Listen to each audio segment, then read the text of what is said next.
All right, so continuing on with our liposuction education on here, your post-operative garments. These are going to be pretty tight, pretty snug garments. They're meant to provide some gentle compression. We don't want them to be on so tight that you can't breathe, of course, but you want them gently snug. And people always ask, how long do I have to wear these for?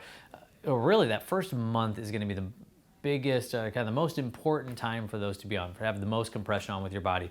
Continuing on for 8 weeks, sometimes 12 weeks, but stepping down that compression is great. So depending on what liposuction you had and what area of body, we have a couple of different garments that we'll put you in. Once again, the tags are on the outside. This is different from our normal clothes. We don't want this tag rubbing right up against your body. The seams are on the outside. Again, we don't want a seam that's rubbing up against your body that's gonna put a crease somewhere.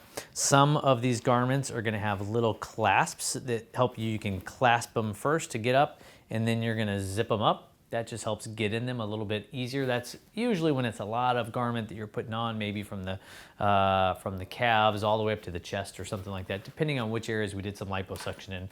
Other times, if it's maybe after a tummy tuck with liposuction in the back and flanks, we're gonna put you in a garment without those clasps. Again, tag in the back, and it's not gonna be against your skin.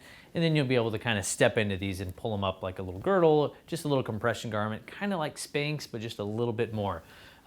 After about a month or so, you can transition off those into something like Spanx, but we'll guide you throughout that process depending on how you're healing, how everything is going.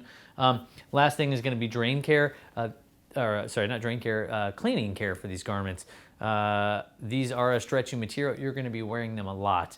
The more you can have them on, the better. So in your first couple of days of that first week, actually, I'm okay if, and a lot of our patients will just go ahead and wear the garment in the shower. And then when you get done, you can dry yourself normally, but keep it on so you don't have to keep coming in and out of it. And then you can hair dry it on low if you want. Just get a hair dryer. You don't want to burn your skin, but you can help hair dry yourself a little bit. If it's in the summer months, you can just stand in front of a fan. That's great too. These can be washed, but they need to be done so delicately. The more they're washed, the more they'll lose a lot of their compression. So it'll tell you on the package insert, but you can wash these on the delicate cycle on your machine, on your washing machine.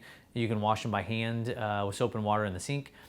Technically, they want them to air dry. You can do them on a really low tumble or very delicate setting, or again, just hair dry it on low or put it in front of a fan, something like that. But that's a great way to get longer last out of your garment. Putting them on, again, the more you can wear them, the better it's gonna be. And if you have questions, of course, we're here for, and we're gonna guide you throughout this whole process.